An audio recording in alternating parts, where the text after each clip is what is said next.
일상생활 속 코로나19 감염이 계속되는 가운데 해외 유입 변이 바이러스의 지역 전파 사례도 속속 보고되고 있습니다. 네, 자세한 코로나 상황 살펴보겠습니다. 김경우 인제대 서울 백병원 교수 자리하셨습니다. 어서 오십시오. 어서 오세요. 안녕하세요. 네. 500명대로 떨어졌었는데 하루 만에 600명대로 다시 늘었습니다. 정부는 판단하기에는 이게 신규 확진자가 급격하게 증가하지도 감소하지도 않는 균형 상태가 이어지고 있다. 최근의 상황을 이렇게 진단을 하고 있는 것 같은데요. 교수님께서는 어떻게 바라보고 계신지요? 네, 그렇습니다. 지금 확산하려는 증가세, 그러니까 지금 바이러스는 굉장히 전파 속도도 빠르고 조용하면서 굉장히 사소한 접촉만으로도 감염을 시킬 정도로 감염력이 높고 또 반면에 또 이제 치명률이나 중증으로 진행하는 위험도 높고 네. 그래서 최근에는 뭐 60세 이상 어르신들이 주로 위중증이나 치명률로 진행되지만 30, 40대, 50대 치명률이나 위중증 진행률이 더 높아지고 있기 때문에 변이 바이러스 확산세가 굉장히 무서운데요. 이것을 지금 균형점에 있기 위해서는 그만큼 우리가 방역적인 조치, 노력들, 사회적 거리두기나 현장에서 방역수칙을 잘 지키시는 이런 노력들이 지금 최대한 억제하고 있기 때문에 네. 균형이란 말을 다른 표현으로 한다면 뭐 일촉즉발이라고 할 수가 있을 것 같습니다. 우리가 조금이라도 방역수칙 준수를 조금 소홀히 하거나 이런 경우에는 우리가 지역사회 감염 전파 사례를 보듯이 굉장히 빠른 시간 내에 많은 사람들이 감염되고 네. 특히 다중이용시설, PC방, 노래방, 볼링장 이런 것들을 연결고리로 해서 굉장히 빠르게 진행될 수가 있기 때문에 우리가 한시라도 긴장을 늦출 수가 없는 굉장히 좀 아슬아슬한 상황이다 이렇게 봐야 될 것 같습니다. 네. 네, 교수님께서 한시라도 긴장을 늦출 수 없는 아슬아슬한 상황이 지속되고 있다 이렇게 말씀을 해주셨는데 이게 참 좀 걱정인 부분이 코로나 상황이 좀 길어지면서 방역의 긴장감이 시민들의 입장에서는 좀 떨어진 게 아닌가 이런 우려도 일각에서 나오고 있거든요. 이제는 밖에 나가도 되지 않을까 이런 양상이 뭐 주말이나 휴일에 거리를 보면 좀 느껴지는 것 같아요.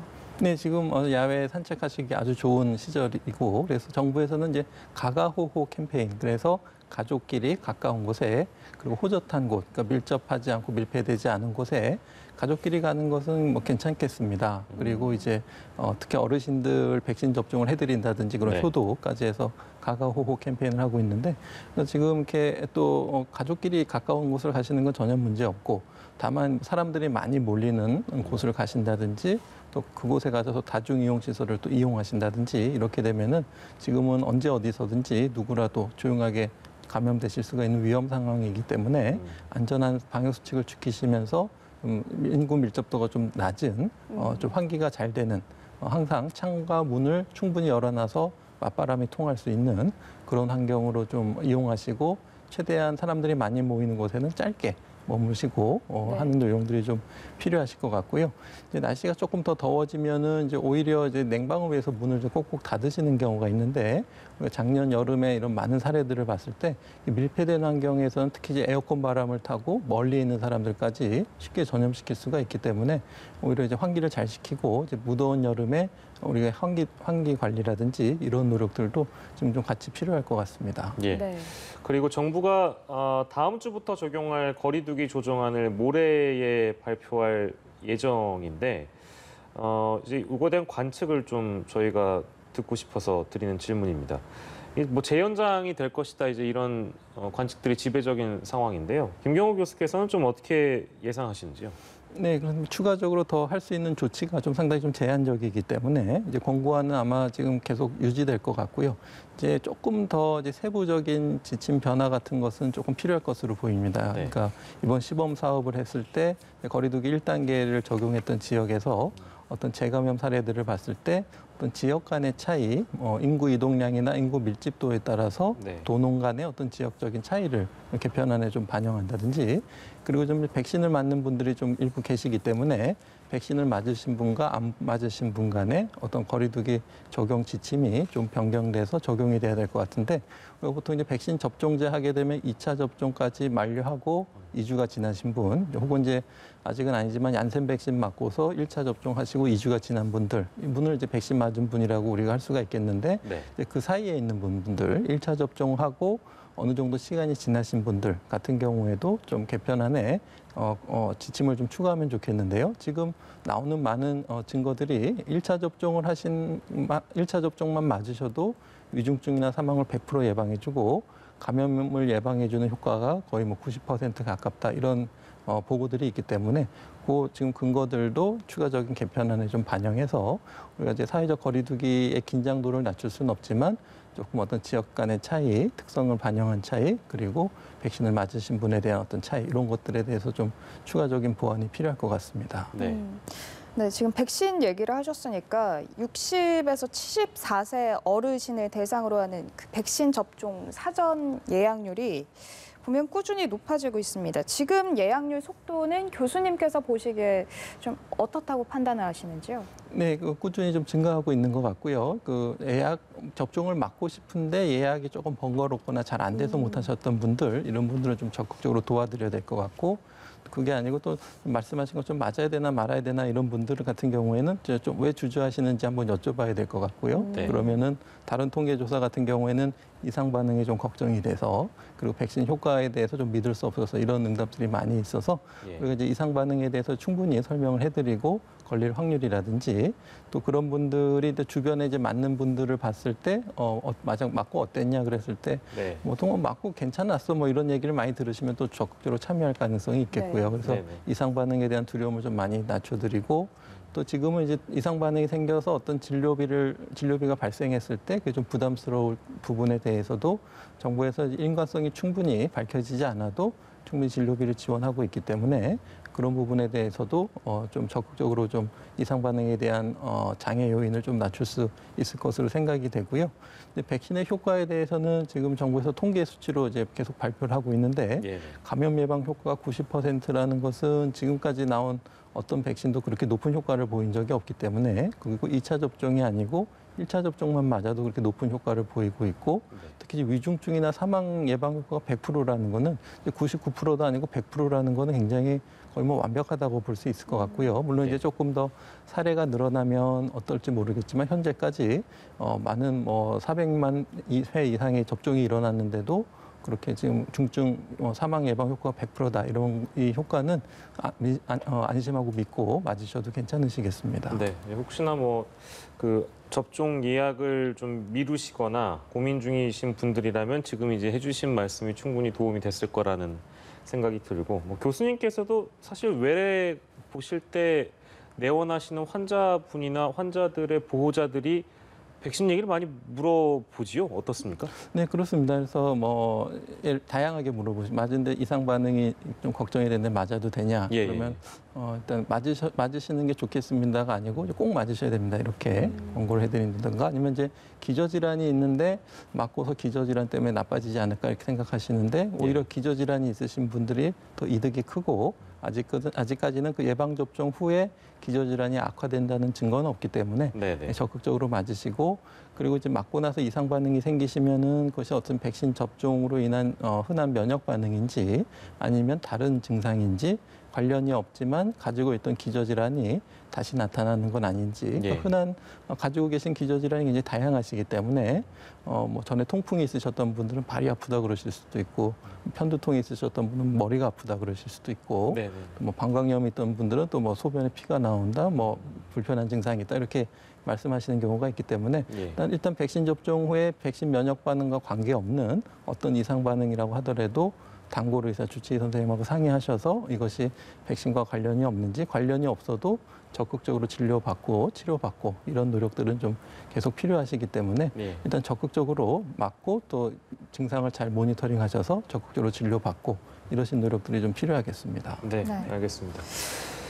그리고 코로나19 예방접종 대응 추진단이 지난주부터 이상 반응 신고 통계를 발표를 하고 있습니다. 매주 3차례 정도 발표를 하는데요. 월요일, 수요일, 토요일. 그러니까 오늘 발표된 내용도 있어서 질문 드리는 건데요. 오늘 발표된 내용을 토대로 보면 이상 반응 내용들은 어떻습니까, 교수님? 네, 아직까지 이제 특별히 더 증가한 건 없고요. 그러니까 이상 반응 모니터링하는 것은 그동안 이제 뭐 알려지지 않았던 백신의 이상 반응이 뭐 새로 생겼는지 그러니까 이상 반응이라고 하는 것은 인과성은 아직 잘 모르지만 시간적인 선후 관계가 있는 모든 것을 다 이상 반응으로 일단 분류를 해놓는데 네. 만약에 이제 어떤 시기적이나 아니면 지역별로 이상 반응이 좀 특이하게 증가한다. 그럼 우리가 좀 눈여겨봐야 될 것 같은데요. 그러니까 아마 전 세계적으로 보고되지 않은 백신 접종과 인과성이 있는 어떤 중대한 이상 반응이 우리나라에서 처음 보고될 가능성은 매우 좀 적어 보이는데, 예. 다만 어떤 백신의 보관이나 뭐 접종 과정에서 오류가 생기면 그 과정에서 좀 집단적으로 이상 반응이 증가하는 시기나 집단이 있다면 우리가 조금 눈여겨서 봐야 되기 때문에 계속 이상 반응에 대한 모니터링이 좀 필요할 것 같은데, 아직까지는 발생 건수나 이런 것들이 좀 안정적으로 알려져 있고, 대부분이 면역 반응, 예. 접종을 맞고 나서 생길 수 있는 국소적인 통증이나 발적, 또 전신적인 피로감, 근육통 이런 것들이 대부분으로 알려져 있고요. 그래서 아직 그리고 초반에 백신 접종을 시작할 때보다 지금 좀 백신 접종 후 이상 반응 신고 건수가 좀 감소하고 있는데요. 그건 뭐 처음에 좀 걱정이 많아서 신고 건수가 많았을 가능성도 있겠고, 네. 아니면 접종 연령 대상이 이제 젊은 층보다 지금 주로 이제 어르신 위주로 접종을 하고 있기 때문에, 어르신들은 이제 면역 반응은 잘 생기지만 증상을 느끼는 것이 젊은 사람들보다 좀 적은 것으로 알려져 있기 때문에 예. 연령별로 차이에 따라서 이상 반응 신고 건수 좀 다를 수가 있겠고, 또 접종 받고 나서 대부분 2, 3일 내에 많이 생기는데 좀 며칠 지나서 생기는 이상 반응 보고도 있기 때문에 네. 뭐 어제 오늘 백신 맞고 나서 이제 뭐 바로 생기는 이상 반응, 또 조금 며칠 지나서 생기는 이상 반응, 것도 좀 누적해서 전체적인 평가는 필요하겠지만, 아직까지는 이렇게 특별히 이상 반응에 더 증가하고 이런 보고는 아직은 없어서 안심하고 맞으셔도 될 것 같습니다. 네. 네, 사실 그동안 이 백신 수급에 있어서 좀 불안정한 모습을 보이기도 했는데, 오늘 새벽에 화이자 백신 물량이 추가로 들어왔습니다. 그래서 이번 주말부터 1차 접종이 화이자에 대해서 다시 시작이 되고, 아스트라제네카 백신 같은 경우에는 이제 27일부터 1차 접종이 다시 시작이 될 텐데, 그렇다면 이제 앞으로 이런 백신 수급에 있어서 불안정한 상황은 저희가 국민들이 걱정을 안 해도 되는 부분인가요? 네, 걱정을 좀 많이 덜으셔도 될 것 같습니다. 말씀하신 것처럼 이제 수급의 어떤 불안정성, 불투명성 때문에 좀 불안했었는데, 그것이 이제 좀 많이 해소가 됐고, 또 이제 접종 동의율이 조금 많이 떨어지지 않을까 했는데 순차적으로 계속 올라가고 있고, 그래서 물론 이제 조금 더 접종을 맞으실 수 있도록 좀 독려해드리고, 좀 주저하시는 분들이 있다면 한번 이유를 물어보고, 또 그분들을 이제 진료해 주시는 단골 주치의 선생님이라든지 좀 믿을 만한 분들이 적극적으로 좀 접종을 권고해 드리고, 이런 노력들은 조금 필요할 것 같고, 또 이제 과학적인 근거에 기반해서 백신을 맞으신 분들을 대상으로 좀 어떤 인센티브라기까지는 아니지만 우리가 사회적 거리두기에서 백신을 맞으신 분들에게 적용할 수 있는 다른 규정 같은 것들을 미리 좀 고안을 한다든지, 네. 그러니까 예를 들면은 아마 이제 백신 맞으신 분들끼리는 같은 종교 활동이라든가 또 교회 끝나고 같이 식사하시고 이런 모임들이 굉장히 좀 자유로워질 가능성이 많기 때문에 그런 것들에 대해서도 좀 미리 안을 만든다든지 이런 것들을 통해서 좀 접종 동의를 높이게 되면은 우리가 계획했던 대로 순차적으로 진행이 될 것 같고요. 혹시 지금 2분기 말이나 이제 3분기로 예정되어 있던 다른 백신들도 조금 조기에 도입이 가능하다면 네. 우리가 그 다음 3분기에 예정하고 있던 우선 접종 대상자들 조금 더 빨리 접종을 할 수 있을 가능성도 좀 많이 보여서 앞으로 좀 더 순차적으로 아니면 예정보다 조금 더 빨리 접종이 이루어질 수 있을 것으로 좀 기대를 할 수 있을 것 같습니다. 네. 네. 접종 속도가 좀 빨라지기를 기대를 해보고요. 스페인에서 이제 연구 결과가 하나 나온 게 있어서 교차 접종에 대한 부분입니다. 아스트라제네카 백신 1차 접종하고 2차로는 이제 화이자 접종을 해도 효과에는 문제가 없다. 이제 이런 결과인데, 교차 접종을 지금 이제 허용하고 있는 유럽 국가들이 일부 있는 걸로 알고 있고, 우리 방역 당국의 경우에는 뭐 고려하지 않고 있는 것이 이제 공식적인 내용입니다만, 이 연구 결과를 토대로 보면 앞으로 검토를 해도 되는 것인지 모르겠네요. 어떻게 보십니까, 이 결과는? 네, 맞습니다. 전 세계적인 관심사죠, 교차 접종. 그래서 지금 스페인 연구 같은 경우에는 좀 일부 제한적이긴 합니다만, 그러니까 예를 들면은 18세에서 59세, 그러니까 60세 이하를 대상으로 했고, 또 면역 효과를 볼 때 실제 어떤 감염 예방 효과라기보다는 혈액에 있는 어떤 체액 면역, 그러니까 항체가가 어느 정도 되는지를 이제 비교를 했는데, 아스트라제네카를 2번 맞는 때 생기는 어떤 항체 효과보다 교차 접종을 했을 때, 그러니까 mRNA 백신을 접종했을 때 항체가 더 높이 생겼다라는 것을 보고했기 때문에 굉장히 긍정적인 효과로 보이고요. 아마 항체가 더 높이 생기게 되면 그만큼 예방 효과가 더 좀 추가적으로 기대해 볼 수가 있을 것 같고, 또 예방 효과가 조금 떨어지는 변이 바이러스에 대해서도 예. 대항하는 능력이 더 커질 수 있는 가능성이 있기 때문에 굉장히 긍정적인 연구 결과라고 봐야 될 것 같고요. 물론 이제 조금 더 많은 연구들이 이루어지고 또 60세 이상이라든지 또 다른 나라에서도 연구들도 같이 좀 취합이 되면은 조금 더 긍정적인 효과를 기대해 볼 수가 있을 것 같고 또 이제 한편으로 걱정하시는 것이 좀 이상 반응이 좀 더 늘어나지 않을까 이런 네네네. 걱정들이 있는데 예. 그러니까 이 연구 대상에서 한 1.7% 정도 이상 반응 보고가 있었는데 스페인 연구 말고 이제 영국에서 했을 때는 교차 반응했을 때 조금 이상 반응이 대부분 이제 가벼운 이상 반응이긴 하지만 조금 예. 더 증가했다. 이런 보고가 있어서 하지만 또 영국에서 교차 접종했던 실험은 이제 이상 반응에 대한 보고는 있는데 면역 반응이 어느 만큼 더 증가가 되고 차이가 있는지 그거는 아직 조금 시간이 걸려서 발표가 된다고 하는데요. 예. 영국에서의 어떤 교차 접종 실험 연구도 우리가 좀 눈여겨봐야 될 것 같고요. 만약에 우리가 조금 더 적극적으로 한다면 우리나라 자체 내에서도 얼마든지 이런 교차 접종 임상 시험을 할 수가 있기 때문에 예. 조금 여력이 된다면 이것도 우리나라에서 자원자에 한해서 또 아주 긴밀하게 모니터링하면서 예. 교차 접종의 효과 같은 것들을 우리나라 자체적으로 검증해 보는 것도 충분히 가능할 것 같습니다. 근데 이제 이 연구 결과를 이제 여러 가지 연구 결과들이 이제 나올 때마다 저희가 이런 시간을 통해서 전문가들께 많이 여쭤보고 있는데 아스트라제네카 백신을 그러니까 제가 드리고 싶은 질문은 이 접종의 이제 순서와 관련된 것이거든요. 아스트라제네카를 맞고 화이자를 2차로 맞는 것과 화이자를 1차로 맞고 에이즈 백신을 2차로 맞는 것. 어쨌든 교차 접종을 한다는 측면에서는 뭐 같아 보입니다만 순서는 다르잖아요. 네네. 결과도 역시 다르게 나올 거라고 보십니까? 어떻습니까? 네, 영국에서 지금 그런 연구를 했기 때문에 예. 아마 그 면역 반응에 대한 효과가 곧 발표가 될 것 같은데요. 네네네.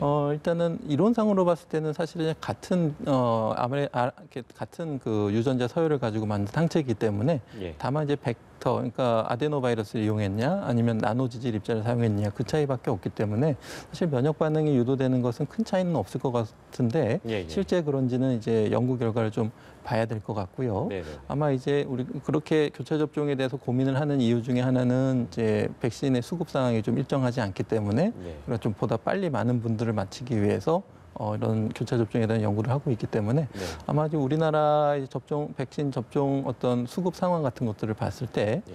그리고 확보 상황 같은 것들을 봤을 때 그리고 이제 조만간 또 이제 모더나 백신이 조금 일찍 조기에 도입된다 그러면은 예. 우리가 또 좀 그때 가서 좀 다양한 교차 접종에 대한 시나리오를 짜볼 수는 있을 것 같고요. 예. 이제 말씀하신 것처럼 이제 어떤 거를 뭐 만약 교차 접종을 한다면 먼저 맞을 것인가에 대해서도 1차 접종 후에 2차 접종 전에 이제 우리가 면역 예방 효과 이런 것들을 다른 나라에서도 좀 아스트라제네카, 파이자 간에 이제 비교한 것이 있거든요. 그래서 네네. 만약에 1차 접종만으로 좀 효과, 2차 접종 전까지 면역 예방 효과가 조금 높은 백신이 좀 차이가 있다면 예. 그거를 1차적으로 맞는 것이 조금 더 도움이 될 것 같고 또 2차로 맞았을 때 더 면역 항체 효과가 더 높아지는 백신이 있다면 그 순서를 그렇게는 좀 계획을 짜볼 수는 있을 것 같습니다. 예, 근데 네. 제가 이제 자꾸 국내 연구가 아니라 해외 연구를 가지고 너무 이제 꼬치꼬치 여쭤보는 것 죄송하긴 한데 요 관련해서 마지막 하나만 더 여쭙자면 그 백신 1차 접종하고 나서 그 간격이 있잖아요. 네, 그러니까 네, 예를 들면 에이즈 백신 같은 경우는 11주에서 12주 사이고 화이자 같은 경우에는 4주 안쪽이죠. 네. 그렇게 되면 1차 접종을 하고 난 이후에 그 백신의 성격에 따라서 그 간격을 1차 접종 백신에 따라서 간격을 조정하는 건가요? 이런 실험들은? 이런 실험은 이제 일괄적으로 이제 아마 제가 4주 간격으로 4주 간격으로? 예, 교차 접종을 한 것으로 알고 있는데요. 예, 예. 물론 이제 아스트라제네카 백신 같은 경우에 이제 4주보다 이제 11주, 12주가 더 면역 효과가 더 높은 것으로 예. 알려져 있기 때문에 네네네. 또 이제 교차 접종도 말씀하신 것처럼 이제 4주 접종을 할 거냐 아니면 12주 후에 교차 접종을 할 거냐에 따라서 차이가 또 많이 날 것 같거든요. 예, 그러니까 말씀하신 것처럼 백신 교차 접종 간의 조합도 굉장히 예. 다양하고 순서도 다양하고 또 교차 접종 간의 간격도 굉장히 다양하기 때문에 예, 예. 굉장히 좀 생각해 볼 변수가 굉장히 다양하기 때문에 실증 연구들이 어떻게 나타나는지를 봐서 우리가 최선의 조건이 있다면은 예. 앞으로 또 뭐 교차 접종으로 백신 접종 전략이 변화될 수도 있을 것 같습니다. 예, 네. 알겠습니다. 우리나라에서 이 해외 유입 변이 바이러스 이게 확산을 하고 있어서 당국이 지금 촉각을 세우고 있는데 이 얘기를 한번 해보겠습니다. 앤서니 파우치 연구소장이 미국에서 승인된 백신이 이 인도발 변이 바이러스에 효과가 있다 이런 이야기를 했는데 여기에 대해서는 좀 어떤 의견이신지요? 네, 그 앤서니 파우치 이 소장이 그 코로나19 브리핑 때 간단히 소개를 했었는데요. 그러니까 소개한 연구 결과들은 아직은 동료 심사 전에 출간 전 자료들이긴 한데 다수의 논문들에서 지금 맞고 있는 백신이 인도발 변이에 좀 중화 항체 능력은 좀 떨어지긴 하지만은 어느 정도 효과가 있기 때문에 예방 효과에 좀 차이가 있을 수 있지만 궁극적으로는 우리가 위중증이나 사망으로 진행되는 것은 예방해 줄 수 있겠다. 이런 발표를 했거든요. 그래서 네. 인도발 변이에 대해서는 아직 좀 많은 특성이 안 알려져 있지만 아직까지는 좀 백신을 잘 맞는 것이 인도발 변이도 예방할 수 있고 위중증 사망도 줄일 수 있다. 이렇게 봐야 될 것 같고요. 다양한 백신을 가지고 이제 인도발 변이에 대한 효과에 대한 연구들이 있는데 네. 그 중에는 이제 인도에서 한 이제 코비실드 백신을 이용한 연구도 물론 굉장히 작은 규모긴 하지만 네. 있어서 이제 코비실드는 우리가 아스트라제네카 백신하고 같은 백신이라고 보시면 될 것 같습니다. 침팬지 아데노 바이러스 벡터를 이용한 똑같은 백신인데요.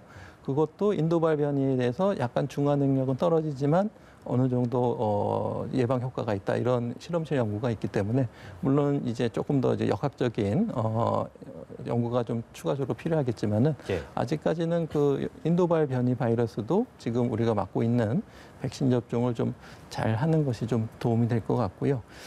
지금 예를 들어서 이제 조금 더 이제 정부에서 여력이 된다면 지금 백신의 일차 접종만 했지만 예방 효과가 86%, 90% 이런 효과가 있다고 했을 때 어떤 백신별로 또 어떤 변이 바이러스별, 그 변이 바이러스를 분석하려면 굉장히 까다롭고 시간이 많이 걸리기 때문에 좀 추가적으로 여력이 되면 좀 분석해보는 것도 좀 도움이 될 것 같고요. 또 이제 좀 개인적으로 또 좀 궁금한 거는 이제 인천검역소에서 이제 집단 감염이 있었는데 제가 추측하기로는 1차 대응 요원 검역소에 일하시는 분들은 아마 기본적으로 다 예방 접종을 굉장히 감염 바이러스 위험 노출이 높기 때문에 예방 접종을 하셨을 것 같은데 그 부분에 대해서 좀 추가적인 확인은 좀 필요할 것 같습니다. 네.